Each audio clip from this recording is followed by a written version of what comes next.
La pasada también se grabó, lo que pasa es que estábamos viendo también cuánto había de pedido en grabaciones y no, y nos estamos moviendo con un número de aproximadamente 150 estudiantes. Esto quiere decir que la mayoría de quienes están acá, más algunos más, son los que participan en clase. Eh, Digo esto porque de alguna manera no es fácil grabar las clases, no es fácil dejarlas grabadas.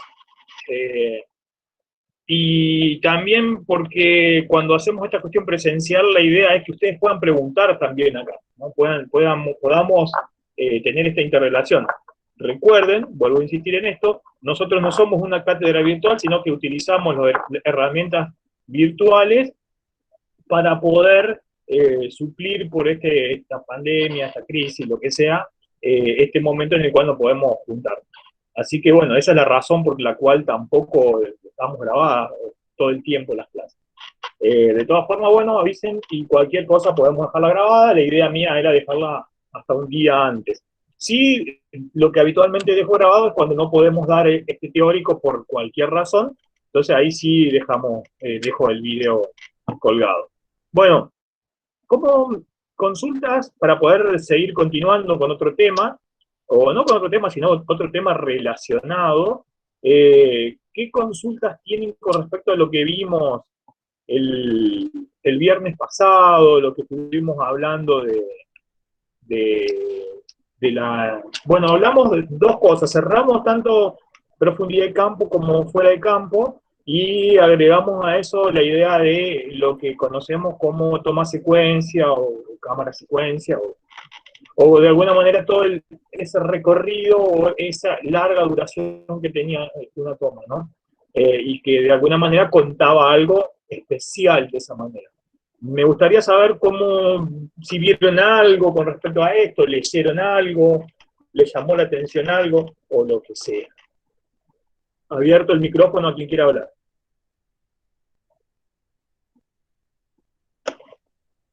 O escribir también, no hay ningún problema.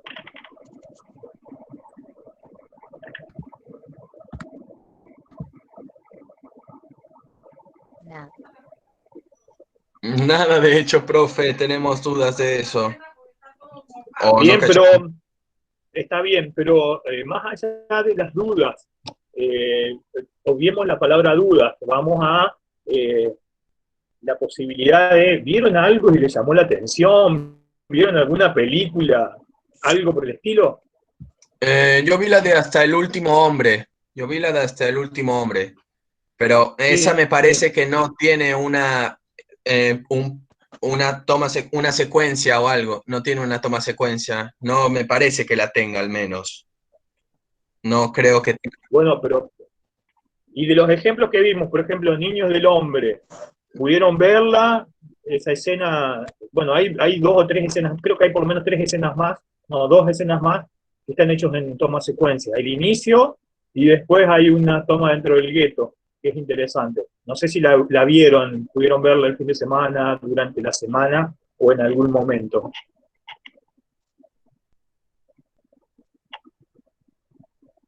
¿Vieron algo más aparte? No sé, a mí, por ejemplo, me llama la atención eh, y esto creo que lo hablamos un poquito, ¿por qué un director, una directora, se le ocurre hacer una toma secuencia? ¿Cuál es la necesidad de hacerla? ¿No les llama la atención eso, aparte de verlo estéticamente? Creo que llenar Porque ahí lo que hay... suspenso. Sí, sí, sí, hay que ver cada uno en particular, por eso me interesa saber si ustedes vieron alguna toma secuencia y más allá de ver la cuestión técnica, que está muy buena, tratar de entender por qué se hizo esa toma secuencia. Muchas veces hemos hablado con gente que han hecho unas tomas secuencia muy, muy importantes, y siempre pensamos, ¿por qué se hace esa toma secuencia? Y muchas veces uno solo recuerda una película por esa toma secuencia. No está tan buena esa idea, ¿no? Pero suele ocurrir. Eh, ¿Qué más? ¿Saben cómo se hace una toma secuencia? A ver qué pusieron, por favor. Sí, Tomás, por ahí hay una cuestión de realismo. Es una posibilidad. pero muchas tomas secuencia tampoco tienen que ver con el realismo, sino que tienen que ver con qué quiere plasmar el director, y no necesariamente realismo. En el caso de Children of Men sí hay una cuestión realista.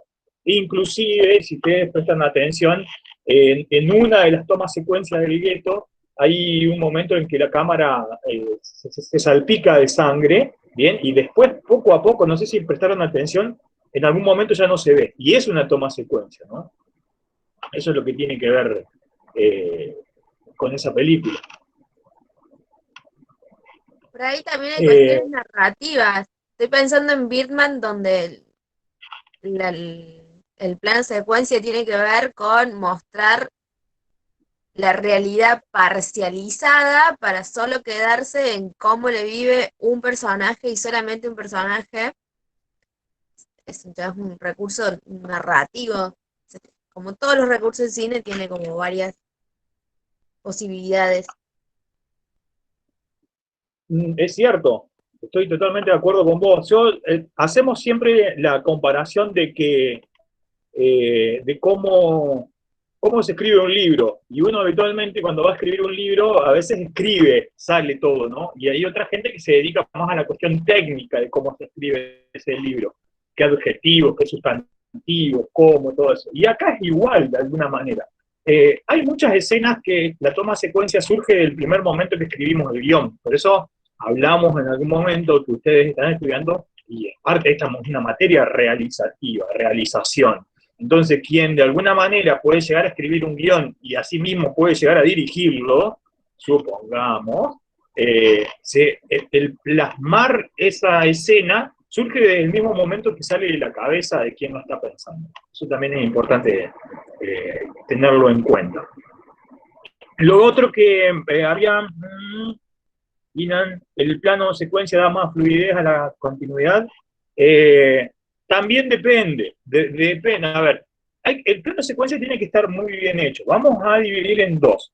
Una es lo que estamos viendo, dijimos que el plano secuencia, ¿se acuerdan qué definición dimos de plano secuencia? Esto es para ir cerrando, así ya vamos a avanzar con otra cosa. Dijimos que el plano secuencia tenía que tener dos características, la sensación de duración y la transformación interna del plano. Y nosotros agregamos una cosa más que era según el punto de vista del espectador, no de lo realizativo.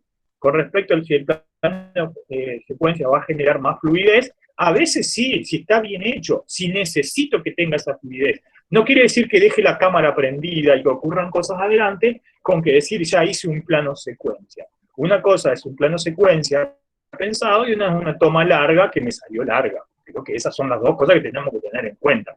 Si no puedo cortar esa toma porque de alguna manera no le encuentro lugar para la continuidad o lo que sea, y se genera una toma muy larga, entonces no la puedo definir como un plano secuencia.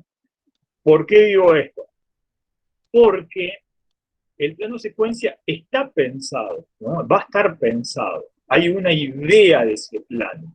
En cambio, la toma larga, como la podemos llegar a definir, también tenemos que ver qué queremos contar. Y ahí vamos a dejar abierta una ventanita para un tema que va a venir más adelante cuando hablemos de montaje, que tiene que ver en cuánto tiene que durar una toma, cuál es la duración de una toma. Y eso también, ya lo vamos a ver luego, no hay una línea que te diga, cada toma tiene que durar 18 segundos con 4 cuadros. No, no hay nada que diga. También va a depender del relato. Eso va a tener que ver con el relato. Volviendo a la toma secuencia, o al plano secuencia, todo esto tiene mucho que ver, el plano secuencia, con una cuestión que de alguna manera, yo se los dije, se los adelanté el otro día, podríamos decir que se genera como cierta coreografía, ¿no? La idea de cómo me voy a mover en el plano, cómo se van a mover estos personajes, y aparte de cómo se van a mover, también qué van a hacer estos personajes dentro del cuadro, ¿no? Hay una película de Mike Lee que se llama Secretos y Mentiras, me interesa que si la pueden ver, y hay una escena muy, muy bonita, hay varios planos secuencia con una cámara fija, en el cual los personajes se mueven hacia adelante y atrás comiendo una barbacoa, ¿no? Es todo como, imagínense ustedes un domingo comiendo, con la familia y los movimientos de los personajes hacia adelante, hacia atrás, pasando un pedazo de costilla, cosas por el estilo, pero que de alguna manera está todo pensado esos movimientos. De hecho, este director, Mike Leigh, cuando grababa, cuando filmaba, él tenía un modo muy particular de trabajar. Lo que hacía era trabajar con cada actor por separado, bien, haciendo lo que él tenía que hacer o lo que ella tenía que hacer en la escena. Luego, después de lo que hacía, era simplemente juntarlos a todos, bien, y cada uno hacía lo que él le pedía. Bien, o sea, no, en ningún momento se ensayaba lo que sería la escena completa con todo, sino que cada uno hacía lo que el director sabía que tenía que hacer. Dentro de estas escenas también hay una que es muy interesante, vuelvo a repetir el nombre de la película, que se llama Secretos y Mentiras, de Mike Leigh, y esta película hay una escena que dura, una toma secuencia que dura un cigarrillo entero. Hay uno de los personajes que está fumando en un bar y el cigarrillo se consume completo. Así que imagínense cuánto dura ese plano. Y a su vez, esto nos lleva a que quienes están delante de la cámara tengan que hacer un esfuerzo mucho más grande porque no hay un corte. O sea, tienen que ensayar muchísimo más. Y a eso es lo que quería cerrar con el plano secuencia. Porque no solo se ensaya delante de cámara, sino que se ensaya detrás de cámara. Cada movimiento, dónde va a estar el micrófono, qué tengo que hacer. Entonces yo ahora, como ejemplo de esto, y para ir cerrando la idea del plano secuencia, les voy a mostrar una escena de un plano secuencia y cómo está grabada la misma. Vamos a verla, ahí se las comparto. Es muy posible que se corte, en todo caso.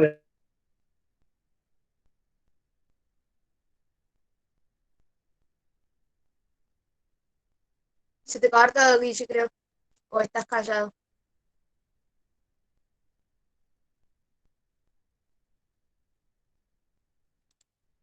Bueno. Se corta, Guille. Hay un plano secuencia al principio de la película La La Land. Sí. Y hay un detrás de escena, sí. No le digan F, pobre. Eh,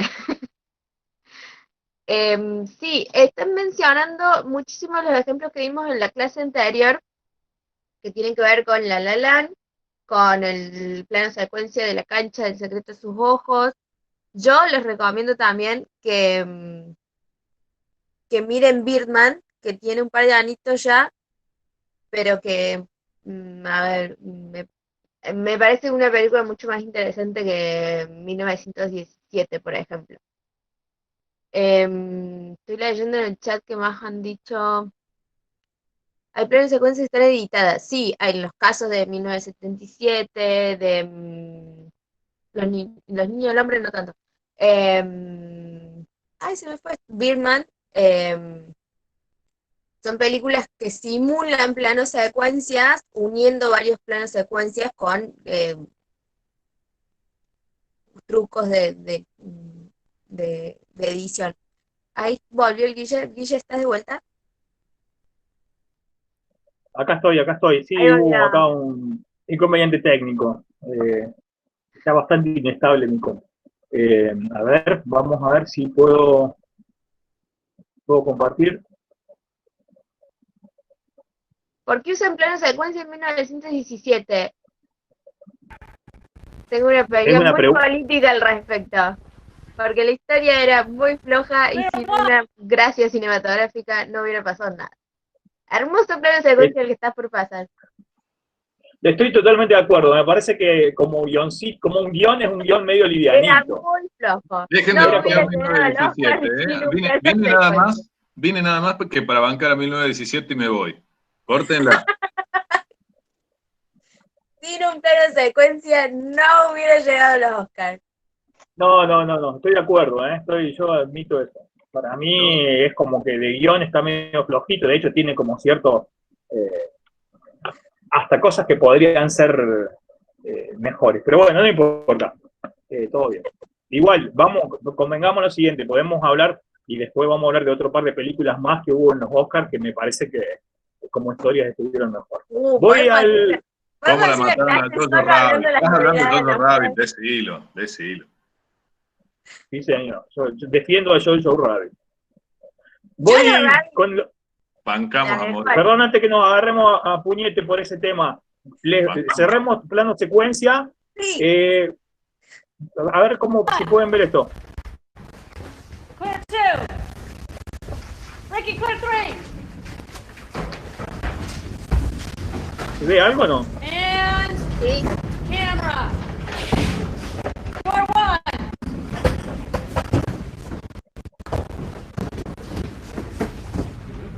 Couch.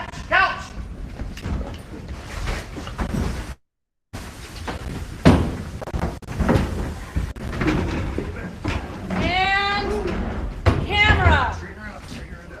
Door 1. Door 3.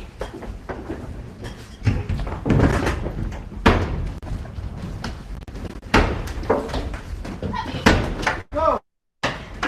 TV! Door 1, birthday. That's it.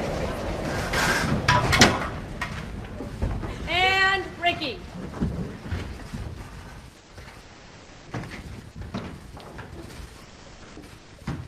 Curtains.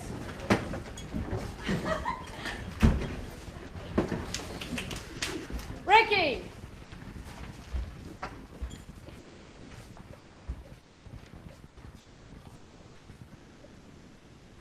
Dina.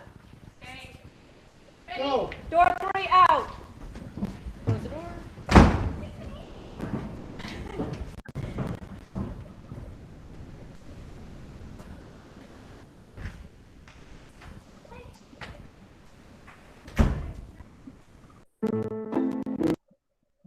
Bien. Como decíamos entonces, ahí hay una cuestión, se darán cuenta que hay una cuestión coreográfica, no solo delante, sino que también detrás de cámara, como estábamos hablando. Consulta, no sé si se vio bien, se vio muy cortado. Se escuchó cortado, pero se vio bien. Bueno, es lo que hay. Era solamente, si ustedes quieren, después pueden volver a verlo. Ahí está el nombre de la... Así pueden encontrar ese video. Pero Voy lo que a pasa es que... contestar. Sí, perdón. No, solo quería decir si querían verlo de vuelta, nada más. En el chat que dicen que, bueno, la coordinación no es casual, eso probablemente hayas tenido un día entero de ensayo, no es casual, y no es solo de los actores, es la cámara, son los utileros, es todo el mundo coordinado, ¿no? Exactamente. Porque esto pasa mucho también a la hora de grabar, de que el equipo técnico cree que solo tiene que estar preparado para grabar. No, tiene que estar para estos ensayos. Y capaz que yo he estado todo el día ensayando para hacerlo bien. Agregaría otra cosa más, Claudia, con respecto a esto. Una es, vean, o no sé si buscaron en YouTube, cómo se grabaron los planos secuencia de Niños del Hombre. Que ahí Cuarón, aparte, se ve cómo lo hicieron, y no solamente se ve cómo lo hacen, sino que inclusive cuenta el tiempo que lleva hacer un plano secuencia. No, recuerden que un equipo de grabación, a veces en películas muy importantes hay dos equipos de grabación, dos unidades, pero en este caso supongamos que no hay dos unidades y hay una sola. Hacer eso implica no un día de rodaje, no es que llegamos a las 8 y vamos a probar el plano secuencia. No, esto lleva tiempo, son muchas horas de grabación, no de grabación, muchas horas de ensayo, mucho tiempo y muy coordinado todo. A eso quería llegar a eso. ¿Qué planificación lleva esto, no? ¿Cuánto lleva? Imagínense, el que está llevando el sillón se tropieza, se pierde la escena, bien, se pierde que volver a hacer todo. Y hay un ejemplo que esto, todo estudiante de cine tiene que saber que existen películas en toma secuencia, no solamente ahora a partir de 1917, Hernán Federico Bracamonte, sino que Seguía el bárbaro. Hay una película que fue grabada, y acá sí le va a gustar a Hernán, se llama El Arca Rusa, ¿bien? Claro. El Arca Rusa es una película ficción, también documental, que está grabada en un museo muy importante en Rusia. Sí, señor Bracamonte. Y esa película está grabada, en realidad, al director y al equipo de grabación le prestaban, por así decir, el museo, se lo prestaban los fines de semana. Si ustedes ven la película dura 1 hora 20, creo, algo así, y nunca corta en ningún momento. Y para poder grabarla, la hicieron, creo, entiendo que en 2 o 3 veces. Bien, o sea, eso quiere decir, tuvieron un error como a la hora y tuvieron que volver a hacer todo de nuevo. Recomendación, no es que es la película que a ustedes más les va a gustar, pero van a entender lo que es hacer un plano secuencia y cómo ahí en ningún momento la cámara corta ni tiene ningún efecto digital. En el chat también mencionaron la soga de Hitchcock. También. No es algo de este año. Y yo sigo bancando a Birdman, que tiene un par de anitos que me parece que película. Bueno, cada uno banca a quien entiende. Vamos a hacer un video especial debatiendo con Hernán sobre películas que cada uno banca. Sí, bueno, de todas formas, vamos abandonando acá la cuestión del plano secuencia, pero yo quería traer ese último ejemplo que dimos, porque se ve él delante de cámara y se ve él detrás de cámara. Y todo eso tiene que ver con lo que viene ahora. A ver si puedo compartir mi pantalla. Bueno, si ustedes ven que me voy, vuelvo. ¿Saben cómo es esto? Es como el la presentación. Sí, desconecta la cámara, tranquilo, Guille, y sí. Sí, después vuelvo. Sí. No, acá estoy. Sí, está. Manejar más eso ahí? ancho de banda. Bueno, no me querés ver, no me importa. Ya llega. ¿Se ve algo ahí? Todavía no. No. Bueno, ahí le pongo compartir, así no se enoja. No estás compartiendo. Sí, estoy tratando de compartir la máquina hoy no se destaca. Es como un gran plano secuencia la computadora, hecho por Tarkovsky. A ver. Vamos. Todo en una pantalla.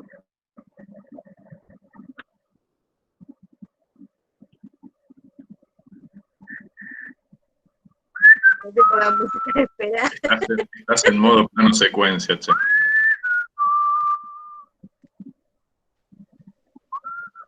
Tranqui. Acá está, lo encontré. Ahí va. ¿Están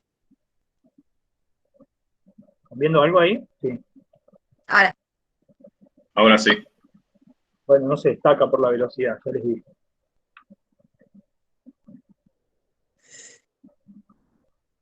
Bien. ¿Se vio algo? Sí. Sí, el PowerPoint.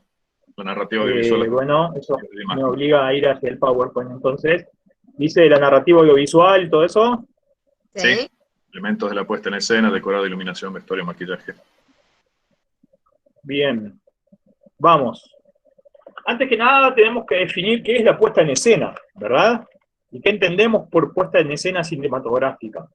Van a encontrar un montón de definiciones de puesta en escena.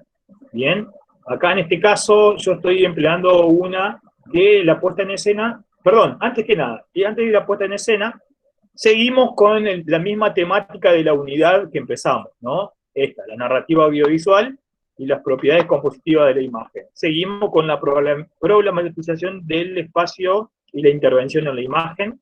Y entonces ahora sí, vuelvo a la filmina, en la que le cuento qué es lo que está ocurriendo con la puesta en escena. Les decía, la puesta en escena, en este caso, la definición que yo tomo es que se refiere a la composición del escenario o del plano en el cine y la televisión, es decir, en qué lugar del encuadre se coloca cada elemento, cada intérprete, además de los movimientos que efectúan los actores dentro del escenario o del encuadre. O sea, para hacerlo como un poquito más fácil, en la puesta en escena, cuando hablamos de todo lo que está delante de cámara, y entre las cosas que incluye está el decorado, la iluminación, el vestuario, el maquillaje y el sonido. ¿Bien? La puesta en escena, entonces, podríamos decir que es lo que está delante de cámara y se va definiendo. Ahora, teniendo en cuenta esto, ¿cuándo definimos una puesta en escena? ¿Cuál es el momento en que vamos a definir cómo va a ser nuestra película? ¿Cuál es la estética que va a tener nuestra película? Es ahí que en eso trabaja toda la gente que se maneja con la puesta en escena, no solamente los escenógrafos, sino toda la gente que va a tener influencia en esto. Pero también está la cabeza de quienes van a hacer la dirección y quienes van a hacer la producción para poder contar con este tipo de puesta en escena.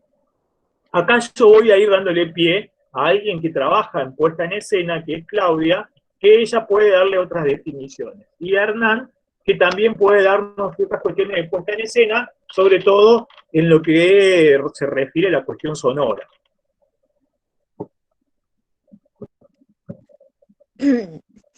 Así, arrancamos. Arrancamos. Acá arrancamos bastante. Claro, no, bueno, sí, me lanza. Primero, decir que... Sí, nos dejaste en frío, no esperaba. No es lo que habíamos ensayado ayer, Guille, pero hablar que la puesta en escena es como un concepto complicado que en realidad atraviesa todas las áreas del cine. Se habla de puesta en escena cuando se habla de iluminación, cuando se habla de dirección de arte, cuando se habla de sonido. Y creo que tiene que ver con una elección de criterios de cómo se va a contar la historia. No sé si se alcanza a entender lo que estoy diciendo.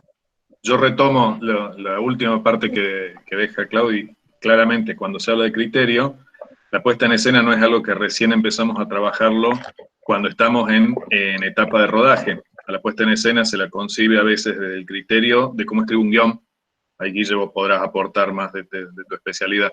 Pero elegir la ambientación de un lugar, si es la ambientación urbana o natural, de un bosque, también estamos hablando de puesta en escena. Otra cosa que está claro, interesante que surge acá, sí. Que falta en esa lista la actuación, también tiene criterios de puesta en escena en la actuación. Los personajes, el movimiento de las figuras, personajes, objetos personalizados también, pero la actuación es esencial, sí. Ya lo vamos a desarrollar también en prácticos, no se preocupen. Pero una cosa interesante que aparece acá en esta definición, y es para diferenciar que puesta en escena, que es algo que viene del teatro, para nosotros es la puesta en escena, como menciona ahí la definición, para un encuadre. O sea, es lo que veíamos en el ejemplo de recién de toda ese plano secuencia alrededor de ese living que va cambiando, pero va cambiando en función de qué es lo que yo necesito ver en cada momento en un encuadre. No voy a tener una puesta en escena desde un punto de vista único como lo tengo en una sala teatral, de un espectador en una posición fija, más allá de que tenemos otros tipos de teatros interactivos que varían su punto de vista, pero es una puesta en escena, como dice ahí, donde coloco no solo las cuestiones en el escenario, sino donde coloco cada elemento y cada intérprete para un encuadre, en qué lugar del encuadre. O sea, trabaja la puesta en escena en función de una composición. Y si hablamos de composición y encuadre, también estamos hablando de qué lugar le cabe al sonido. ¿Qué lugar voy a elegir según lo que estoy viendo para que suenen los elementos que tengo en cuadro o, algunas cosas que hemos estado viendo en práctico, los elementos que están fuera de campo? Y eso tiene que ver con qué voy a elegir y cómo voy a ambientar, qué materiales voy a poner en el escenario para insonorizar ese espacio para que los diálogos suenen sin tanta reverberación, o si quiero que algunos diálogos suenen en estudio, los dejaré fuera de la etapa de rodaje, pero tengo que tener en cuenta también que cada elemento de la puesta en escena va a tener su propia sonoridad. Algunas sonoridades son útiles y otras pueden llegar a ser obstáculos. Ustedes han estado viendo la cuestión de cuando alguien camina, sobre qué superficie camina, y si yo quiero que suenen los pasos y me puedan llegar a tapar algún diálogo, o si esos pasos los voy a hacer sonar recién en postproducción y los dejo en otra pista. Entonces, le daré a las personas que tienen determinado calzado algún elemento para, qué sé yo, suelas de fieltro o estarán descalzos y que el encuadre no muestre que estén descalzos para que no haya un problema de sonido. O sea, la puesta en escena es algo que interactúa con un montón de áreas. Fotografía, diseño de arte, vestuario, maquillaje y con la dirección de actores, claramente. Perdón, la dirección. Sí, está bien. Quiero agregar 2 o 3 cosas. El tema de la puesta en escena no es que viene pura y exclusivamente cuando se inventa el cine, sino que viene de la cuestión teatral, ¿no? De la cuestión del teatro, de esa puesta de esa escena, de la mise en scène, en la cual iba o ocurre la acción, ¿no? Es esa ambientación que también tiene que ver, y acá es donde empieza a complicarse un poco, porque mucha gente confunde lo que conocemos como puesta en escena con el decorado, con la escenografía, cuando en realidad la escenografía es un punto más dentro de la puesta en escena. ¿Y cómo se planifica una puesta en escena? Tenemos que tener entonces, primero en cuenta qué es lo que quiere, qué necesita la película, ¿no? ¿Qué es lo que vamos a poner en la película? ¿Qué es lo que tiene, y cuál es la forma de poner la película? Voy a avanzar un poquito más y ya casi a escenografía. Profe, ¿Sí? una preguntita. Mire, a todo esto que veo de la puesta en escena, que se tiene que pensar obviamente cuando haces el guión o eso, o tal vez después de que haces el guión para luego modificarlo un poco por si está mal o si querés modificarlo. Bueno, eso y todo esto es a base de trabajo a veces en grupo, a veces solo, a veces usted sabe con esto de cuando como que la puesta en escena sería como lo quiere el director o como la quiere el que cree o como la quiere en el conjunto el grupo que hace la película. ¿Me entiende o...? Sí, te entiendo, te entiendo. En realidad, Lo que quiero preguntar es esto. Aparte sí, de la opinión que tenga el grupo, tiene que también tener en cuenta ese grupo, o sea, cuando pone lo que quiere poner, lo que van a poner en esa película, tienen que también tener en cuenta la opinión pública, o sea, la opinión de otras personas. Contesto yo, y después si quieren calculo que Claudia y Hernán también van a querer decir algo. Mirá, hay algo que nosotros tenemos que distinguir. Muchas veces, a ver, el cine es arte. Vamos a tomarlo como si fuera como una definición de arte. A muchos le dicen el arte industrial. Pero la definición de cine, en realidad, no es de una sola persona que lo está haciendo, ni de un grupo, sino más bien de un equipo. ¿Bien? Y en ese equipo, cada uno toma un rol distinto. Y en cada uno va a manejar un rol distinto. Si el escenógrafo, si en este caso quien hace escenografía, encontró y necesita una mesa porque el director encuentran que esa mesa es determinadamente buena porque tiene 3 patas y porque interpreta lo que quiero decir, el sonidista no tiene que meterse en eso. ¿Bien? Entonces, no hay grupo, no hay el grupo en este caso, y esto suele ocurrir, por eso quería traerlo a colación. Cuando ustedes empiezan a estudiar cine, ustedes hacen grupos. De hecho, en este momento tendrían que estar en los grupos de 7, grabando, rodando. La definición de lo que se hace con cada uno depende de quién está haciendo la dirección de eso, o depende de quién está haciendo cada uno de los elementos, y después cómo van a trabajar en conjunto. Bien, eso quiere decir, si la escenografía tiene que ser de color amarillo, no se tiene que meter otra persona más allá de quienes definen entre dirección y puesta en escena. Lo que quiero decir, vuelvo a repetir, es no se pueden tomar definiciones en grupos cuando estamos en un rodaje, porque cada uno tiene un rol. Llevémoslo a un clásico mío, que es el fútbol. Uno no lo puede putear al 11 porque no hace goles y lo estamos haciendo jugar de 4. O sea, cada uno tiene un lugar en la cancha en el cual jugar. Y acá también es igual. Con la puesta en escena y todo, igual. Lo que pasa es que esto es cronológico. Hay veces que se trabaja antes y después en el rodaje. ¿Se entiende Sobre cuál es la idea? Sí. Cuando se llega a la instancia del rodaje, estas cosas ya están habladas y decididas, entonces en el momento del rodaje no se debaten.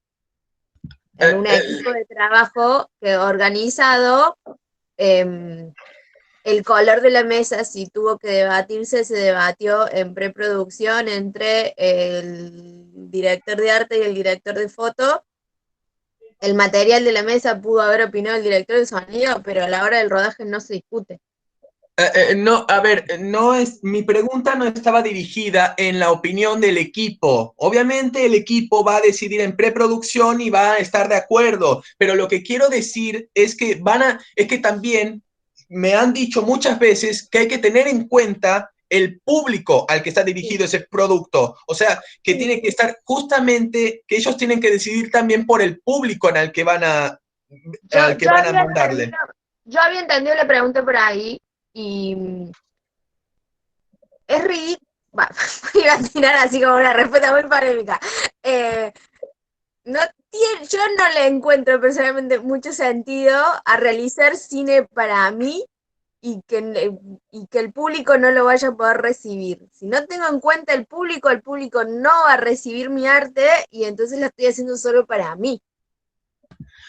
Obviamente, pero a ver, cuando haces una película, el que la hace con sus gustos y la hace para personas, obviamente, pero también tiene que saber transformar esa película para que su gusto sea también el gusto para el público al que va a dársela. ¿Me especifico?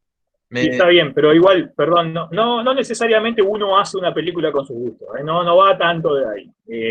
Hay limitantes, hay limitaciones. Yo me imaginé una vez una película con una grúa de 28 metros elevándose sobre la ciudad de Córdoba y yendo por la avenida Colón, y no lo pude hacer a mí. Claro, hay una limitante muy interesante, ¿vieron?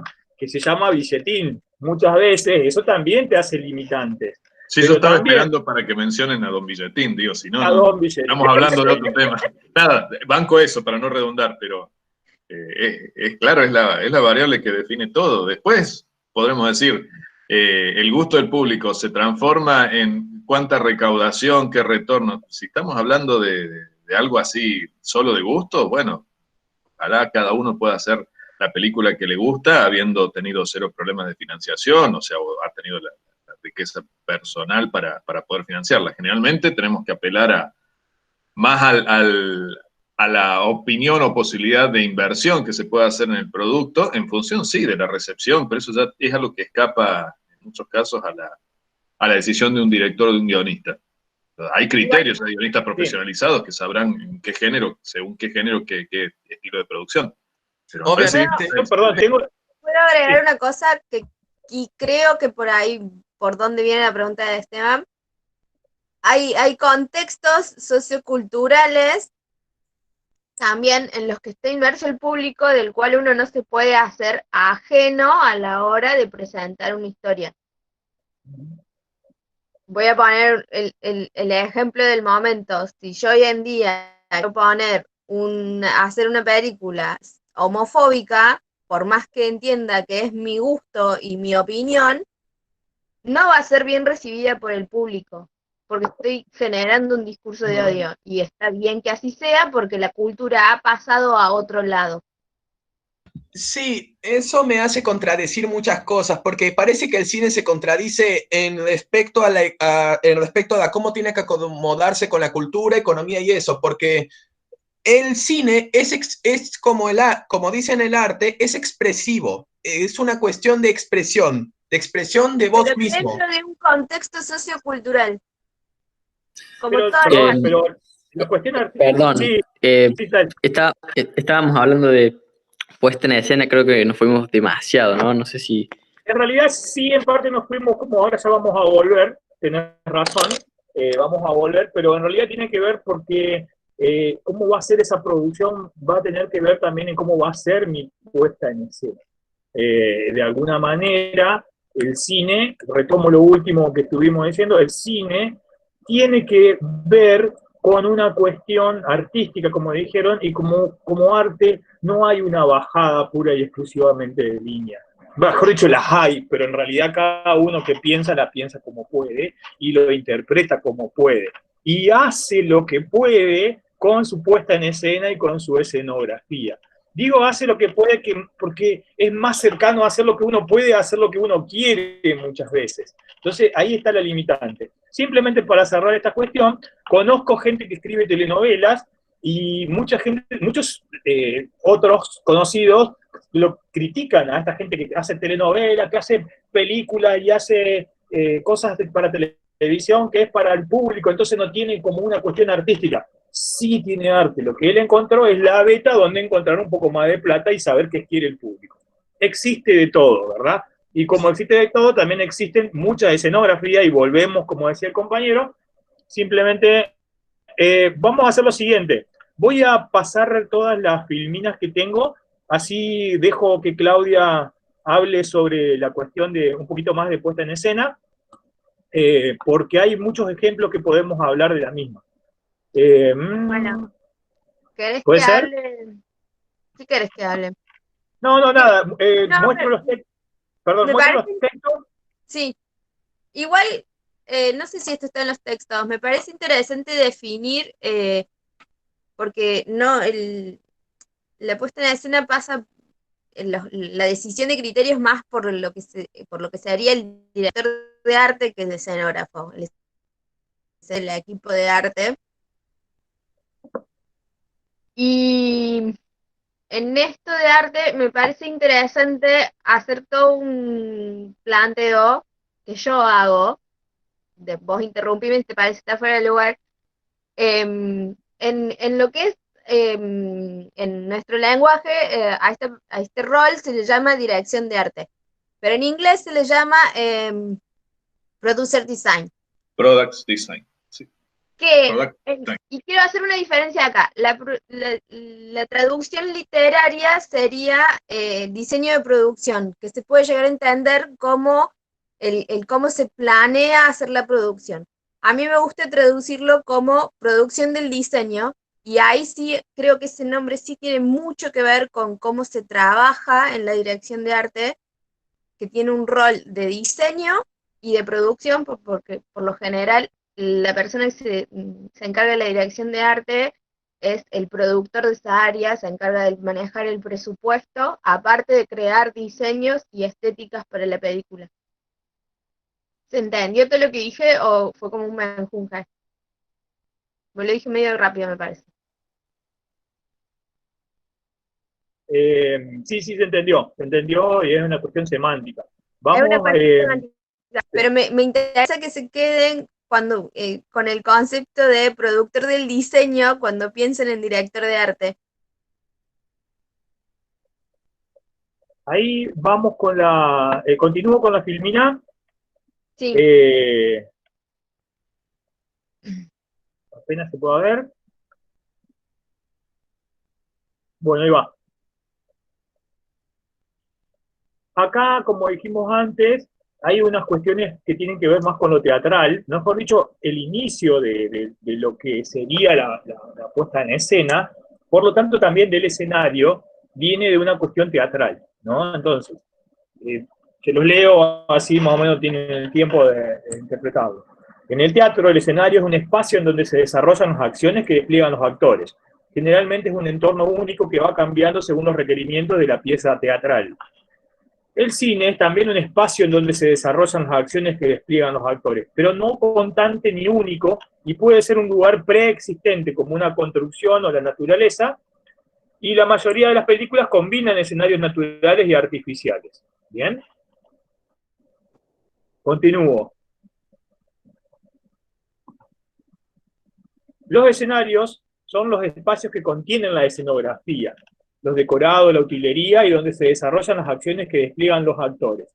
A diferencia del teatro, en el cine el escenario es más que el espacio donde transcurren las acciones, y el escenario puede hablar por sí mismo y muchas veces durante algunos planos o tomas secuencia pueden sostenerse sin actores. Esto quiere decir con espacios vacíos.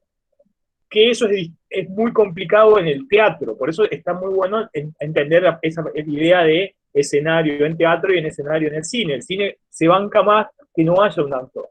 Y no tiene por qué ser un simple receptáculo de las acciones humanas, de hecho nunca lo es, siempre tiene un sentido de lo que significa. Siempre es un marco. Continúo.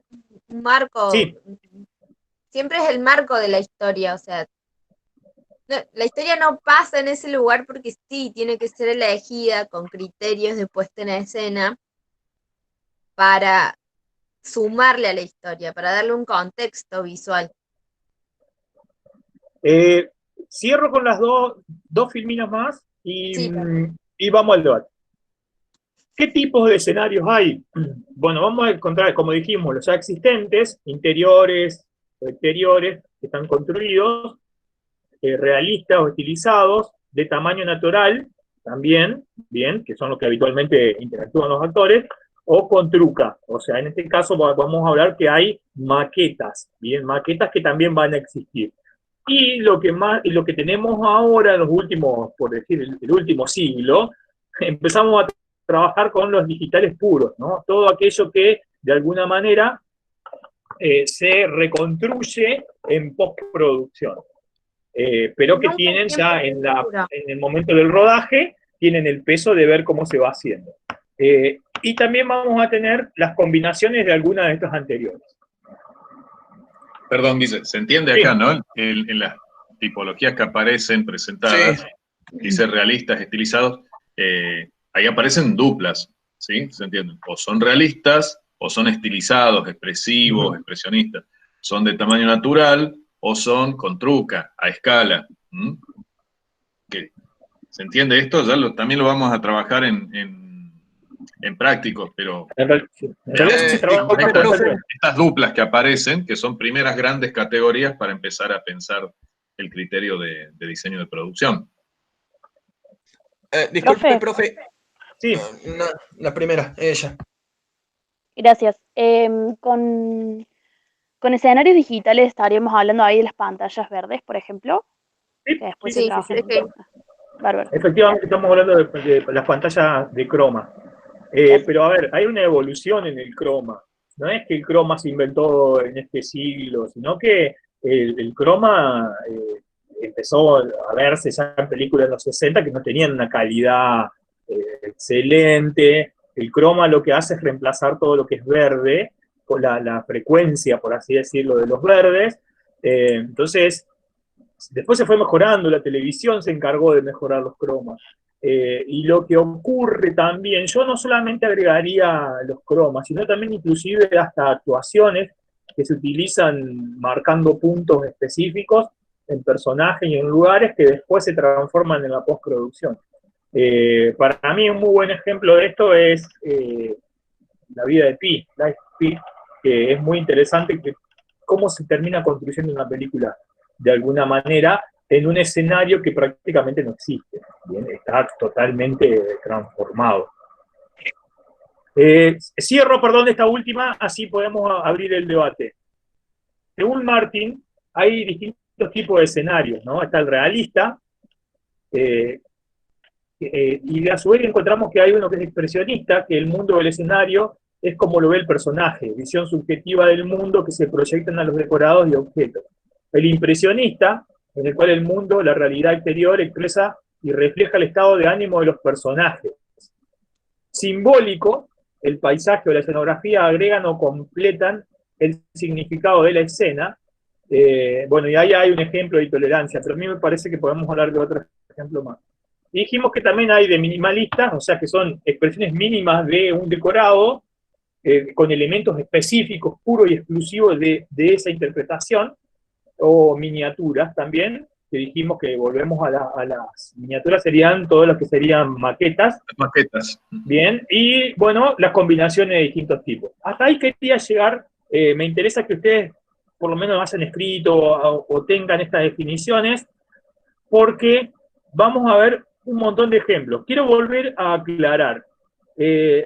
Una cuestión es, voy a sacar la filmina.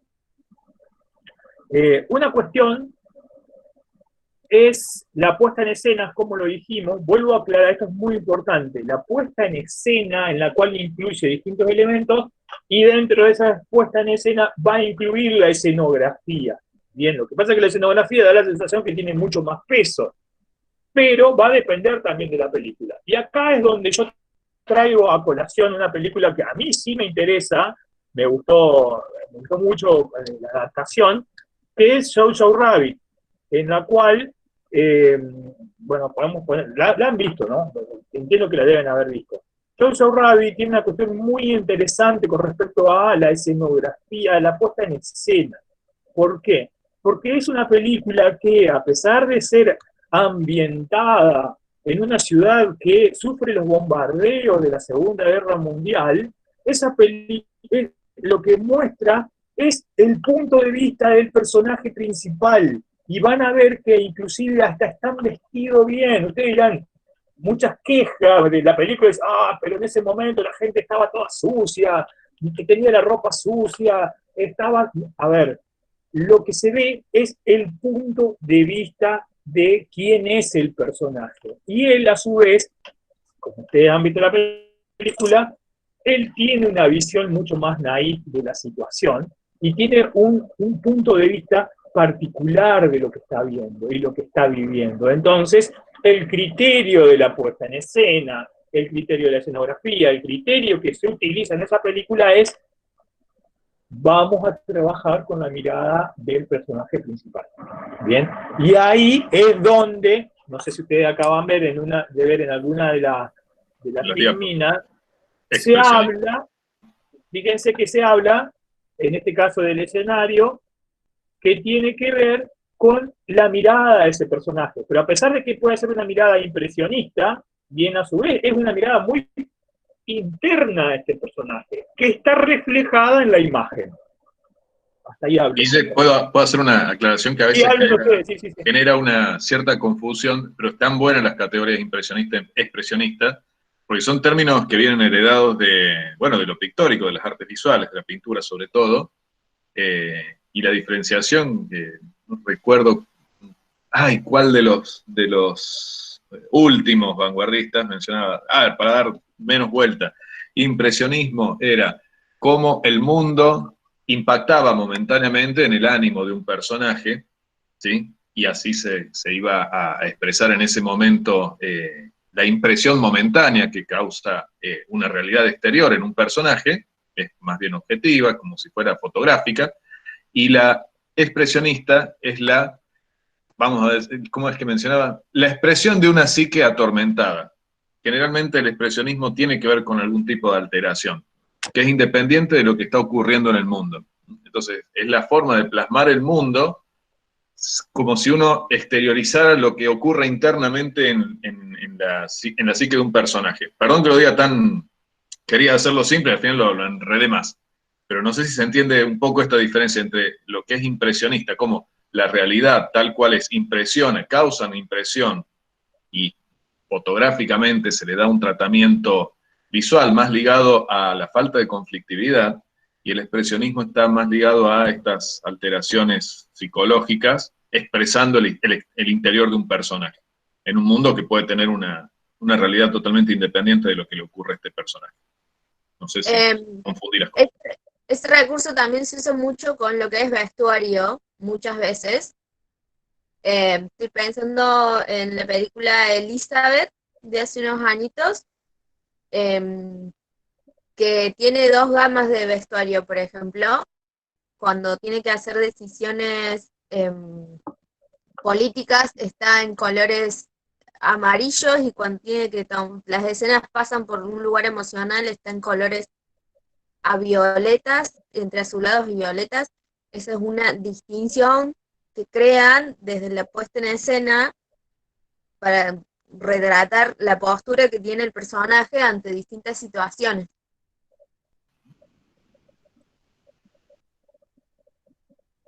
Pensaba, ¿puedo agregar una más yo? Sí. Ahí estoy poniendo de vuelta la filmina. Pensaba en, Hernán, ¿cómo es que se llama Testigo en Peligro? Sí, Testigo en Peligro. La de Amish, sí. Sí, exactamente, la de Harrison Ford. que ahí podemos hablar de la cuestión de escenografía, de la puesta en escena también, no solamente de la escenografía como el lugar, sino también incluir la luz, y ahí hay un trabajo... Está muy bueno eso. Sí, hay un efecto de cuando iluminación. Se recupera el del balazo. Sí, ese mismo, no sé si la vieron en la película, o mejor dicho, estaría muy bueno que la vuelvan a ver, prestando atención a la iluminación, y van a ver cómo, dependiendo del estado de ánimo de él, también va a ir variando mínimamente la luz para encontrarse inclusive hasta con una iluminación que va de lo más... las claves bajas, sí, bien oscuro. Sí, luz día, por así decirlo, a una luz más amarilla, ¿no? Más cálida. Si querés, no, otro ejemplo que es clarísimo, que si querés te lo busco, son las publicidades de Activia, de los yogures. Sí. No sé si la tienen, o querés que la muestre. Como quieras, si querés mostrarla, dale, ¿no? ¿Vos tenés ejemplos? ¿Querés mostrar algo?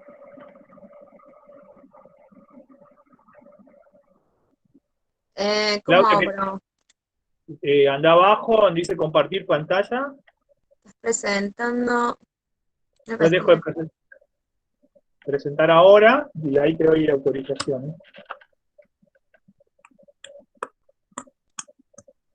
Pero, a ver, yo quiero cerrar un poco la temática, no el tema, sino porque hay mucho para hablar, sino que... Ahí está. ¿Se ve? ¿Sí? Ahí les pongo. Este tránsito lento. Y sí, el tránsito lento venía conmigo a todos lados. Pero ahora llevo Activia Delivery. Me siento mucho mejor. Es súper práctico, fresco, riquísimo. Y ayuda a regularizarme esté donde esté. Probalo. Una vez que tome el yogur, el mundo entero se le vuelve violeta. Hasta los juegos en la plaza son violeta. ¿Se ve? Sí. Justo me quedaba así como medio pixelado. Ponelo del inicio, así se ve la diferencia. Que se vea la previa cuando está contando. No soporto más este tránsito lento. Y sí, antes a donde iba, el tránsito lento venía conmigo. Pero ahora llevo Activia Bebible y me siento más liviana. Es súper práctico, fresco, riquísimo. Y ayuda a regularizarme esté donde esté. Probalo. O sea, ese es el mundo antes de tomar el yogur. Y este es el mundo después de tomar el yogur. Hasta la gente alrededor usa el color violeta. Me faltaba una votación, bote franja morada, faltaba al fondo. Sí, parecía... Pero bueno, fíjense de alguna manera cómo hasta el color tiene esa influencia, ¿no? La influencia sobre lo que estoy viendo. Pero... Es el color de la marca, no es que es un color al azar. Exactamente. Todo, ahí está la idea, no hay nada al azar. Todo está definido, ¿no? El lugar, cómo lo voy a hacer, qué color usar. Todo eso es lo que va a llevar a la interpretación. Si eso es impresionista, sí, tiene más cara en realidad de publicidad, pero no sé si llamarla impresionista, es más realista. Es simbólico. Es simbólico, sí. Sí, dentro de lo que es simbólico. Yo también pienso que es simbólico. Dentro de lo que es simbólico, creo que es el caso de impresionista en esto de decir, bueno, si estamos retratando un mundo que está todo bien, no es solo lo que le pasa al personaje, sino te están contando el mundo el todo bien por tomar ese producto. No pasa por una cuestión solo psicológica de un personaje, para diferenciarlo del expresionismo. Sigo insistiendo en esa distinción. Pero sí es simbólico, claramente no solo es realista, sino que hay un tratamiento, una intención de ir un poco más allá del ajuste a un lugar real reconocible. Pero van ligados, a veces van combinados, el realismo y el simbolismo tienen puntos ahí intermedios. Yo quiero agregar otros elementos más con respecto a la escenografía, a la puesta en escena también, que no solamente tenemos que hablar del cine para hablar de esta puesta en escena. Como dijimos anteriormente, viene la cuestión teatral, también pasa a la televisión. ¿Se acuerdan que ustedes al principio de esta materia empezaron a estudiar estas cosas? Todas las distintas formas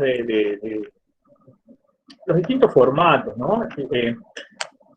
pero también pasa a web la puesta en escena. Que uno le preste atención o no, ya es otra cosa. Pero muchos videos que ustedes ven de youtuber o de lo que sea, instagramer, no sé, TikTok, van a encontrar que hay también una relación con la puesta en escena. Algunas muy pensadas, otras no, otras directamente pongo la cámara y de eso se trata, de mostrar ese ambiente nada más. Pero, qué sé yo, voy a un ejemplo, Paulina Cocina, si ustedes lo ven, hay una puesta en escena que va a definir qué es ese personaje, ¿bien? Y el personaje delante de cámara. Y no solamente vamos a encontrar esta relación de hablar de puesta en escena en el teatro, en el cine, en la televisión, en el video, porque también tiene que ver con la estética en la computadora, en YouTube, sino que también vamos a encontrar una especie de puesta en escena en los videojuegos. Los videojuegos también tienen una puesta en escena, tienen una escenografía, tienen una forma de trabajar, ¿bien? No es algo que es pura y exclusivamente del cine, sino que se derrama hacia otras formas de contar en forma audiovisual. Perdón, Muchas Guille, veces, hay una, sí. perdón, no te quería interrumpir. No, dale, simplemente lo que quería decir era que no le prestamos atención, no solemos prestar atención a puestas en escenas en otros elementos que no tengan que ver pura y exclusivamente con el cine. ¿Por qué? Porque de alguna manera el cine lo que hizo fue sistematizar la puesta en escena. Fue como lograr traer elementos de otras artes hacia eso que podemos ver visualmente. Ahí los dejo. Me parecía que estaba bueno traer también el tema del videojuego.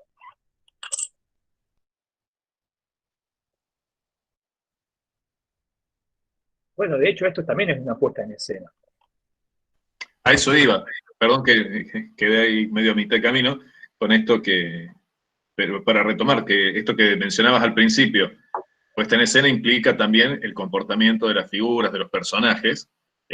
Un video web, un youtuber está haciendo una puesta en escena. Generalmente ocurre que parte de la puesta en escena implica, yo me pongo en el living de mi casa, en un dormitorio, frente a una webcam, ya eso es una puesta en escena.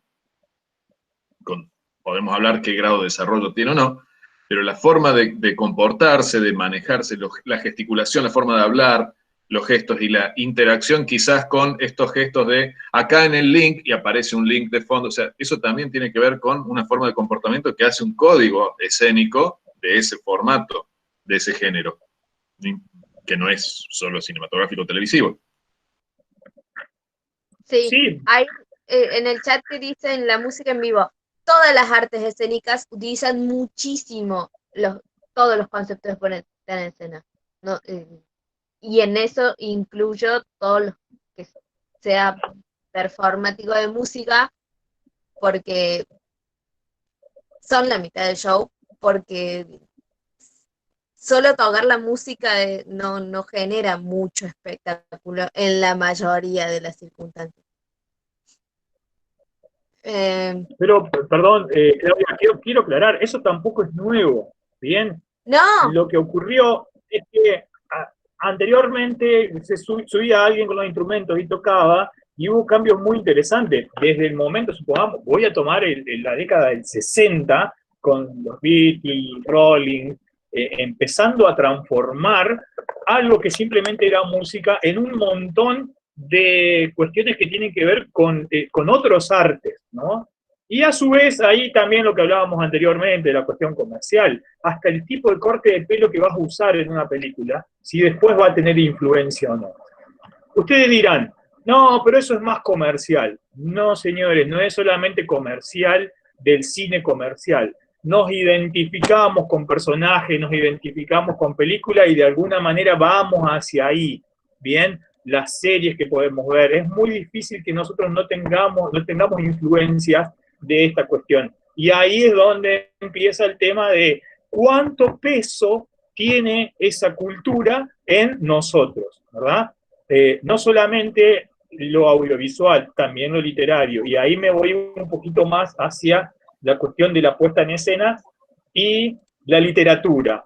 La literatura del siglo pasado, después de que se inventó el cine, después que se empezó a ver el cine, fue mutando. Muchos escritores, Bukowski, Hemingway, hay un montón de ejemplos, podemos encontrar que cuando escriben, escriben con imágenes. Y las imágenes, ¿de dónde surgen del cine? De la pantalla. Bien, entonces fíjense la influencia de la puesta en escena, de la escenografía, inclusive hasta en otras artes. Yo sé que me voy un poco de la cuestión, pero fíjense que también está esa influencia, ¿no? ¿Cómo es la casa donde van a habitar los personajes? Voy a otro ejemplo de película. Lo tengo, pero se traba bastante.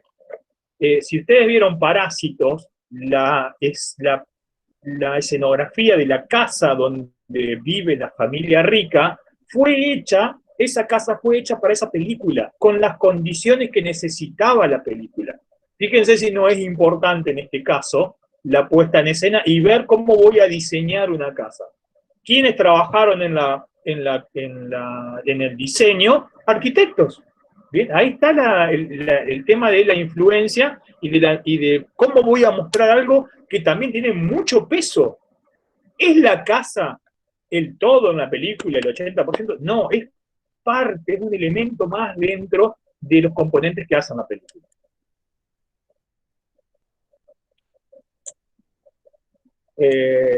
No sé, Claudia, me parece que vos tenés algunas cosas más de puesta. ¿Sobre qué?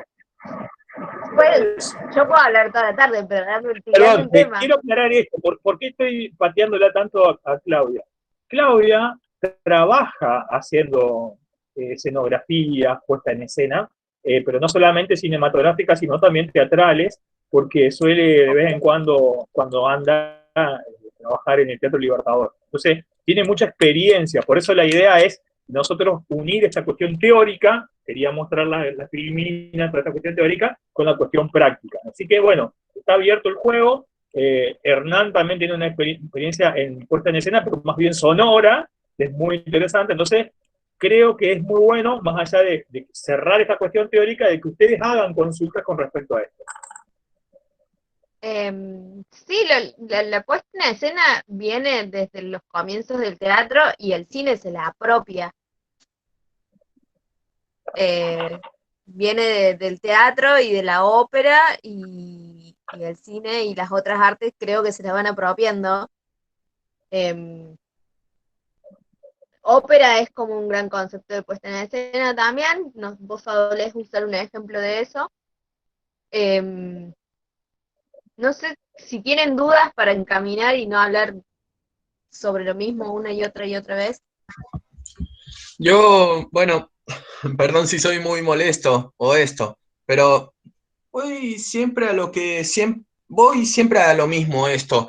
Porque cuando alguien cambia la forma de pensar de una persona, cuando cambia la forma en la que uno interpreta, en este caso, como dijo Guillermo, sobre la literatura del siglo pasado, que fue mutando a través del tiempo, una literatura muta y hace que la gente reflexione, porque el que la escribe, lo escribe con sus pensamientos, con su forma de pensar, no pensando en económico, sino pensando por él, expresando su punto de vista.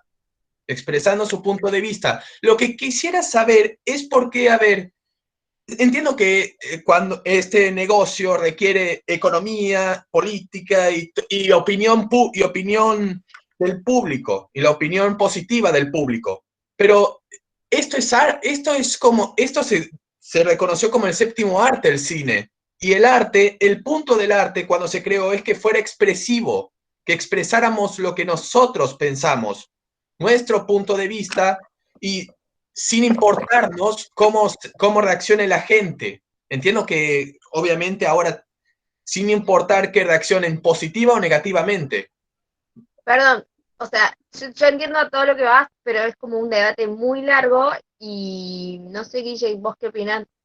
No sé si hay alguien que tenga dudas sobre lo que es puesta en escena y quiera que sigamos con esto. Yo opino que sí, que está bien lo que estás diciendo. O sea, no, podríamos estar mucho tiempo hablando de eso. Yo me centraría más pura y exclusivamente ahora no en las cuestiones que tienen que ver más con la teoría de lo que ocurre, sino que vamos más a una cuestión más práctica. Teoría de lo que ocurre después de hacer esto. El cine tiene mucho de eso. Ustedes van a encontrar gente que habla de lo previo, la cuestión de la grabación, que es lo que hacemos nosotros habitualmente, lo previo al cine, la grabación y la difusión. Y después hay gente que debate mucho de la película ya hecha. En este caso vamos a tratar de evitar, hay otras materias que lo hacen a eso, pero nosotros lo que tratamos es de tomar cuestiones de la realización, de ahí el nombre. Me quedó otra cosita, un tema muy chiquito que es Atrezo. Perdón, no sé si hay algo, alguien quiere decir algo. No, es que justo hicieron una pregunta ahí. Iba a decir esa pregunta que apareció al último de Manuel. Léela, Clau, está muy buena. ¿Cómo se articula el diseño de puesta en escena con cada área? Dirección de arte habla con fotografía, sonido, se decide con dirección y se hace una bajada de línea. Sí, se tienen un montón de conversaciones previas, miles de conversaciones, depende del equipo, se discute a las trompadas o se habla bien. No, sí, a ver. Ay, me distraje con la otra pregunta. Tiene mucho que ver con la dinámica del equipo de trabajo. Cada proyecto ustedes están arrancando y van a notar que no hay una receta mágica que se sigue siempre. Cada proyecto, al tener distintos equipos, tiene distintas formas de trabajar. Pero sí, como que la forma de trabajo es muchas veces el director del proyecto y el productor pueden tener una idea de qué puesta en escena pueden tener y se sientan a escuchar las propuestas del director de foto, el director de arte, el director de sonido, se lleva un conjunto entre todos de qué es lo que hay que hacer, por dónde va a ir el proyecto, y de ahí, bueno, cada director de área trabaja con su área y con los miembros de ese equipo para empezar a encaminar. No sé si a eso iba la pregunta, si quedó más o menos claro. Sí, no, perdón, como solo para agregar algo un poquito más. No hay película que no tenga reuniones. O sea, tiene 1.500 millones de reuniones. Y a veces en una reunión te pones de acuerdo y en otra no. Y en la que te pusiste de acuerdo, en la siguiente no te pones de acuerdo. Incluso hay muchos momentos en que llegás al rodaje sin ponerte de acuerdo. Y ahí es cuando te demorás, se demora, es más costoso. Y después sumémosle a todo eso los actores, las actrices que no quieren hacer una cosa, que sí quieren hacer. Bueno, o sea, todo, hay mucho trabajo de la cuestión de la gente de producción que de alguna manera tienen que empezar a coordinar todo con mucho esfuerzo. Es ahí donde hay muchas veces que hay que dejar el divismo de lado. Uno puede ser divo siendo director, puede ser divo siendo actor o actriz. Muy difícilmente sea uno divo haciendo sonido, ¿no es cierto, Hernán?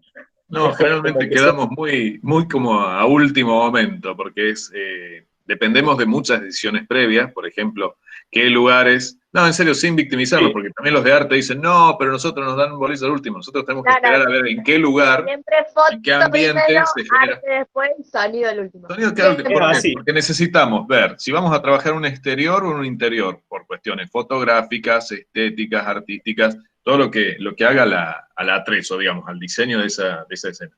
Ahí nos ajustaremos, bueno, a ver qué propuesta podemos hacer.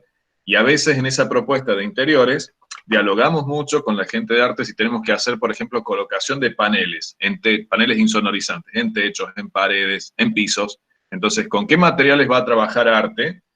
Más allá de las texturas, ¿qué materiales específicos? Si son materiales absorbentes o son materiales, si va a haber mucho vidrio, por ejemplo. Elegimos trabajar en una oficina donde tenemos que tener una gran vista a la ciudad. Y bueno, vamos a tener mucho vidrio, entonces, además de en qué lugar va a estar esa oficina, si va a ser la Quinta Avenida en Nueva York o acá Plaza España un lunes al mediodía, eso impacta en sonido. Entonces, ¿cómo vamos a insonorizar un espacio? No solo en la parte que no se ve, trabajando con insonorizaciones y paneles en los fuera de campo, sino con qué materiales podemos disfrazar material insonorizante como si fuera parte del decorado.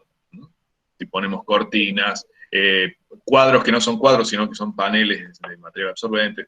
Podríamos hablar de muchísimas cosas, pero sí, el diálogo existe, es un proceso muy complejo. Sí, yo, perdón, puse puse ahí y sugiero que googleen o que busquen en YouTube a Marcelo Pont, que es un escenógrafo, es de Córdoba. La verdad que nosotros tuvimos la posibilidad de esta clase una vez tenerlo presente. Marcelo Pont, dentro de las películas que hizo El secreto de sus ojos, por ejemplo, fue el escenógrafo. Hay un par de entrevistas muy buenas en YouTube de él, y él cuenta todo su trabajo. No solamente hace cine, sino que también hace teatro y también hace publicidad de series. Sugiero que lo busquen y que puedan entender lo que yo entiendo. Creo que de los que conozco así, es como que es el que más trabaja toda la idea de la cuestión plástica con la audiovisual. Quería solamente ponerlo ahí, no voy a pasar esa entrevista, pero sugiero que ustedes la busquen. Y quiero mostrar, así ya cerramos esta partecita, como les decía, nos quedaba una sola cosa por ver. Quiero mostrarles dos ejemplos. ¿Me siguen ahí, más o menos? Fíjense, voy a ir. Ahí se sigue viendo a Marcelo Pont. Sí. Bueno, esperen que tengo que cambiar la pantalla. Voy a mostrarles, voy a ir al teatro. Así de fácil. Así también aprovechamos a Claudia que está ahí y les quiero mostrar una puesta en escena de una ópera, que es el Brindis de la Traviata, es lo que vamos a ver el fragmentito, pero solamente para que ustedes vean qué es, cómo... Ahí va.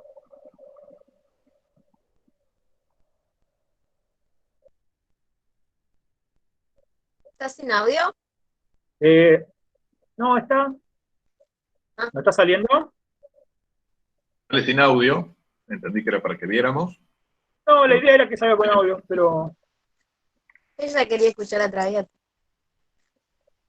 Esperen, porque es raro que no tenga el audio. Ah, ya sé por qué. Debe ser toda una travesía conseguir un equipo de trabajo que vaya a la misma dirección de tu proyecto creativo. Agustín, mientras Guille busca eso, hay un concepto que es el más difícil de entender, que el cine no es horizontal. Cuando alguien decide trabajar en tu proyecto, tiene que saber que tiene que acatar las decisiones de otro. Ahí se escucha.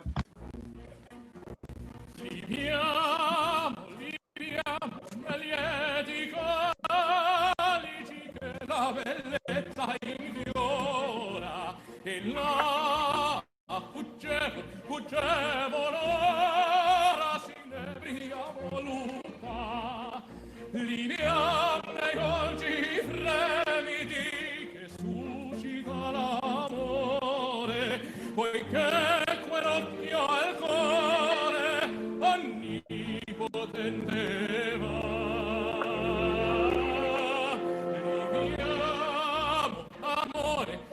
Bueno, le corto ahí, perdón, pero quiero comentar un par de cositas.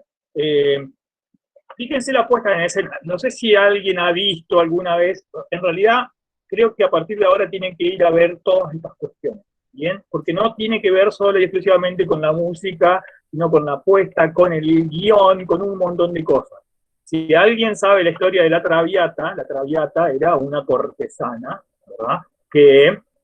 bueno, se enferma, después se cura, y se tiene que definir si se queda con el muchacho bueno de la película o si sigue de bar en bar y de fiesta en fiesta en esa época. Lo que acabamos de ver es una puesta en escena que tiene que ver más con lo que nosotros pensamos de la Traviata, ¿no? Esa corte, todos bailando, todos ahí brindando. Pero ahora les quiero mostrar... Sí, dale, que mientras tanto voy buscando. No, eso que es más tradicional, que responde a la estética que de hecho es la que plantea la Traviata, que es la corte. Sí, ahora vamos a ver un fragmento de la misma ópera, no de la misma puesta. Perdón, ¿Se ve ahí? Antes que lo pongas. Lo que vimos antes fue una puesta en escena que se decide hacer siguiendo los criterios planteados por la ópera. Y ahora vamos a ver otra puesta en escena de otro regisseur que decide alejarse un poco de lo planteado y darle otra estética. Fíjense, esto es una apuesta pura y exclusivamente minimalista.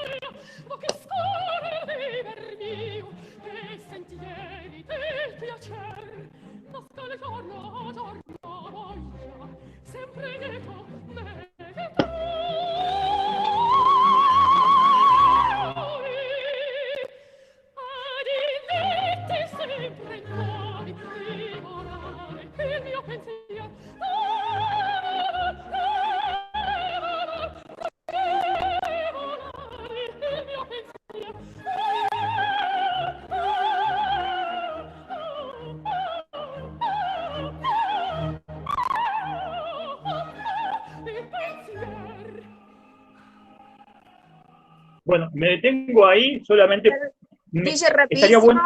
que preguntan por qué minimalista. Porque minimalista? todo el estatus de palacio está representado en un sillón y en una botella de champán, y el reloj inclusive tiene otro significado que tiene que ver con con lo que plantea la ópera, o sea, está, pero inclusive con otro simbolismo. En lugar de plantear el palacio entero donde se desarrolla la historia. Muy pocos elementos. Exactamente. Ahora, perdón, ustedes dirán, no, pero nosotros no hacemos teatro, hacemos cine. Todo tiene que ver con todo. Esto tranquilamente se puede transponer al cine y se puede contar una historia con mínimos detalles, con mínimos elementos. Por eso yo quería que ustedes vean este último pedacito de este fragmento de la Traviata, con esta cuestión minimalista, porque había algo que ustedes están escribiendo ahí, algunos en el chat, que están poniendo la botella, el sillón, el reloj. Son elementos, olvidemos el sillón, vamos a la botella, vamos a el brindis de la Traviata, por lo tanto estamos hablando de una copa, ¿bien? Son elementos que también están dentro de la escena, ¿bien? Dentro de la puesta en escena. Pero hay elementos que tienen un protagonismo, y esto es lo último que vamos a ver en el día de hoy. Hay elementos, en este caso un elemento que se llama atrezo, lo vamos a dejar ahora como definición y vamos a verlo la clase que viene desarrollado. El atrezo, bien, no sé si lo ven ahí, es un elemento, ¿se está viendo la filmina? Sí. Es aquellos objetos claves o fundamentales para el desarrollo de una historia, y que por lo tanto tiene un carácter especial, puede afectar a cualquier elemento de nuestra escena como objeto que es, pero también puede ser cualquier cosa. El ejemplo que dan habitualmente es el cuchillo de psicosis o la cortina de la ducha. Vuelvo a repetir la definición de atrezo, y también viene en el teatro la idea del atrezo. Es aquel objeto, bien, clave o fundamental para el desarrollo de la historia. Algo que puede estar en la escenografía, bien, pero que después me va a llevar a que tenga una importancia. El anillo del Señor de los Anillos. Sí, nosotros hoy acá defendemos a muerte como grupo que somos, que el Señor de los Anillos, en el caso del cine, el anillo es un atrezo, en el cine. Después, si ustedes lo llevan a la literatura, posiblemente sea hasta un personaje, pero en el cine sigue siendo un atrezo. ¿Bien? Hay un montón de elementos, todas las películas tienen atrezos, todas las películas. Creo que da para que hablemos la clase que viene, o el encuentro que viene, para que hablemos de atrezo. Porque también hay elementos, perdón, sí. No, que después, antes de cerrar, te pongo un ejemplo de puesta en escena y atrezo. Dale, sí. Yo simplemente quiero como mostrar en esto que estamos viendo en esta clase virtual, que, por ejemplo, el personaje en este caso tiene una hoja en la mano, que tranquilamente podría ser una hoja más, bien, que no tiene el peso de una hoja más allá de todas las que puedo llegar a tener acá. Pero ¿qué ocurre? Esta hoja en realidad lo que tiene, este conjunto de hojas, tiene las preguntas del parcial de ustedes. ¿Entiende? Dejaron de ser hojas, simplemente, exclusivamente hojas, para transformarse en un elemento de importancia para ustedes. Esa es la idea. La Te dejo, semana Claudia. que viene vamos a ver tipos de atrezo. Sí, me interesa Ahí está, porque porque para los que están en el chat debatiendo lo de Harry Potter, va a quedar claro cuando veamos los tipos de atrezo la semana que viene, lo de Harry Potter. Todos los años aparece la discusión con Harry Potter, el Señor de los Anillos.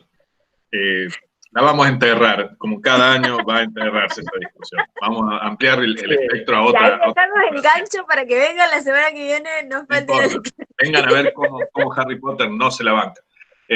No, quería comentar algo respecto al ejemplo este que estuviste poniendo ahora, Guille. No sé si lo vas a retomar la semana que viene o lo mencionamos ahora. ¿El ejemplo del parcial? No, perdón, ese sí lo vas a tomar. El de la puesta en escena minimalista de la Traviata. Sí. Fíjense que hay un elemento que es muy grande en la escena, que es este reloj. Por el tamaño, es muy grande. Y hay otro elemento que es muy pequeño, que es la copa. Sin embargo, a pesar de los tamaños y las proporciones que tiene en el escenario, la importancia dramática que tuvo cada uno de esos elementos fue muy diferente, inversamente proporcional al tamaño que ocupaban en escena. Si no estuviera esa copa, la chica no podía expresar su repudio en esta decisión que tiene que tomar respecto a qué abandona o con qué elección se queda. Entonces la copa está representando cuando la tira, la arroja y la arroja en la dirección a donde está el otro personaje mirándola de arriba. Esa copa interviene claramente en la acción. Y el reloj, ya lo visible que es, está de fondo, ¿no? En ese momento de la escena no está interviniendo, ¿no? Es más un elemento constructivo del carácter temporal, supongo, y más allá de lo espacial, pero uno de los dos elementos, la copa y el reloj, adquiere un carácter de atrezo, ¿no? Por la forma de intervenir en la acción. Eso supongo que lo vamos a trabajar la semana que viene, Guille. Sí, la idea era que veamos un poquito de atrezo, pero vuelvo a insistir, veámoslo como quienes estamos pensando una historia y que la vamos a realizar. No lo veamos del análisis puro de la narrativa, no sé si... No, pensémoslo, en este caso ustedes, fíjense cómo quienes van a realizar el film, no lo van a teorizar, sino que lo van a grabar. Bien, entonces, ubiquémonos ahí. Como nos ubicamos cuando hablamos de la toma secuencia según el espectador, acá ubiquémonos según nosotros como realizadores. Bien, esa es la idea. Entonces, yo solamente para cerrar lo que estuvimos viendo hoy, y dejar de grabar en todo caso, y si quieren después podemos seguir hablando, no hay ningún inconveniente, ya me hice un café, tengo cosas acá, de hecho eso para mí sería una importancia, el café, sería parte de un atrezo al personaje que voy a hacer. Simplemente lo que vimos hoy fue, cerramos la cuestión de la toma secuencia, del plano secuencia, terminamos de ver un ejemplo de cómo tiene que ver no solamente lo que se ve delante, sino que como realizadores que somos, la parte de atrás. Después entramos en un tema que tiene que ver pura y exclusivamente con la puesta en escena, y dentro de la puesta en escena nos ubicamos en lo que sería la escenografía, los escenarios con los que se trabaja. Y dentro de la escenografía tomamos punto en lo último sobre lo que sería el atrezo, ese elemento que tiene importancia en el relato audiovisual. Eso es lo que vimos hoy, quería cerrar con eso. Ahora sí, dejo abierto. Sí, vamos. Primero Federico pregunta cuáles son los textos que hay que leer. Y mientras vos haces eso, yo quiero mostrar una cosa. Dale. Sí, con respecto a los textos que hay que leer, volvemos a lo que está en la bibliografía. Entren y vean, ahí hay cosas de Marcel Martín, y sobre todo también me interesa, de Borwell, pero también, a ver, no se queden con lo que nosotros les estamos dando. Entren ustedes, pongan puesta en escena, pongan escenografía, busquen autores, o sea, tienen una computadora delante de sus ojos en el cual tienen un montón de bibliotecas, tienen un montón de gente que habla al respecto. Entonces, Ustedes dirán, no, pero nos dan mucho para leer. Busquen ejemplos, van a encontrar ejemplos realistas, minimalistas, un montón de cosas. Y de eso busquen y recuerden las cosas que más les gusta para después en algún momento poder plasmarlo en sus trabajos. ¿Estoy, Claudia? ¿Cómo? Yo, perdón, quiero agregar una cosa en relación a esto Sí. de bibliografía que mencionó Gise. Una cosa es que en un teórico pregunten cuál es la bibliografía específica que hay que estudiar. Y eso está publicado desde el primer día que ustedes ingresaron al aula virtual. Si ustedes ingresan, van a ver que uno de los primeros recursos de clase que hay es el programa de la materia. El programa de la materia, más allá de que estamos haciendo algunas salvedades respecto al dictado, estamos dando las unidades en el orden que figuran en el mismo programa. Entonces, si ustedes se fijan qué temas aparecen de unidad 1, unidad 2, unidad 3, que son los que ya estamos abordando, va a aparecer la bibliografía y indicándole qué autores las tratan. Esos autores están dispersos en cinco tomos del apunte, pero que no hay que leerlos necesariamente en el orden en el que aparece en el apunte. Igualmente les comento, los dos primeros partes son lo correspondiente a la unidad 1, todo lo que tenía que ver con formatos narrativos audiovisuales, y después van a encontrar el apunte de Gardies en la parte 3, que ahí hay varios capítulos. Gardies habla de un montón de temas que van desde el encuadre, el montaje. Revísenlo. Borwell está en la cuarta parte, pero tienen que ustedes familiarizarse con la bibliografía, no esperar que un docente les diga, esto lo tienen que leer de tal página, de tal autor. Mencionamos los autores en el teórico, pero está la guía y se estudia con el programa al lado. En la universidad nos manejamos así, con autogestión, gente. No esperen a que el docente les diga, bueno, para mañana léanme de tal hoja, de tal autor. Perdón, Guillermo, ahí la aclaración. No, está bien, está claro. De todas formas, igual, yo vuelvo a insistir. Anteriormente nosotros para poder ver un ejemplo teníamos que verlo todo en un televisor de 20 pulgadas y una vez al año encontrábamos una película y todo. Ahora ustedes tienen todo para poder ver, o sea, prenden donde nos están viendo a nosotros, buscan, van a encontrar un montón de cosas que los va a llevar a poder ampliar el conocimiento. Nosotros, a ver, la idea de realización 1, de una carrera, no es que ustedes solo aprueben parciales y sepan esto, sino que ustedes puedan, que sea un aporte para ustedes, ¿no? Esa es la intención. Si ustedes solamente se van a quedar con que van a aprobar el parcial y ya está, en realidad ustedes lo que tienen que hacer es incorporar estos conocimientos. Esa es la idea. Claudia, perdón, había una... Sí. Sí. No, que quería mostrar estas imágenes para hablar de lo que hasta dónde puede llegar el cuidado de la puesta en escena de este es el atrezo de Infinity War y esto es Scarlett Johansson, la mano de Scarlett Johansson en el estreno de Endgame, que es un juego de Marvel con la puesta en escena y para acentuar el atrezo para jugar con la gente, con los fanáticos. A mí me gusta otro ejemplo, ya que estamos, Scarlett, volviendo de Show, los zapatos de ella, con un elemento de carga simbólica, ¿no? Sí, de todas formas, esto lo traigo porque no tiene que ver con, o sea, tiene que ver con la película, pero esto pasa en el estreno de la película, en una alfombra roja, que no tiene nada, que es un jueguito, un guiño a la gente que lo está esperando, como para que vean hasta dónde pueden llegar los criterios de puesta en escena. Sí. Es cierto, sí. Camila habla del Gran Hotel Budapest. En realidad, yo en este caso no me quedaría pura y exclusivamente con esa película de Wes Anderson, sino cómo él tiene una idea de puesta en toda su filmografía, ¿no? Hay una cuestión de, qué sé yo, los excéntricos Tenenbaum, todo lo que Viaje a Darjeeling, tiene una idea de colores, una idea de escenografía que se respeta con su idea de cine. Podríamos decir lo mismo de Almodóvar, inclusive del Almodóvar de los primeros, de la década del 80, principio del 90. Es la estética del director. Exactamente. Como Tim Burton también. Claro, tiene que ver con eso, pero fíjense que no habla solamente de una película, sino es prácticamente cuando ya es más de una, ya directamente tenemos que hablar de ese tipo de estética según ese director. Bien, no sé si ya se están aburriendo o no, pero ya estamos en hora. Tuvimos como casi 1 hora 50 haciendo esto, y me parece que es un buen tiempo, me parece que también está bueno. Nosotros necesitamos también cierta devolución de ustedes. No sé si quieren que sigamos con esta modalidad o qué quieren que hagamos. Así ya vamos cerrando. Se pueden ir a almorzar.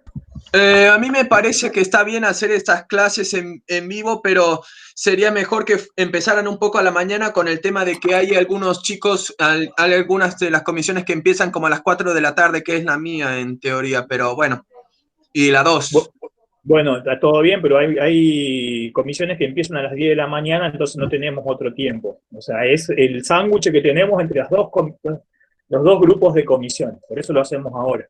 Y la idea es que sean las 12 y las 2 para que no le quede igual, hasta las 4 tenés tiempo, ¿no? O sea, podés comer, dormir una siestita y después levantarte, no hay problema.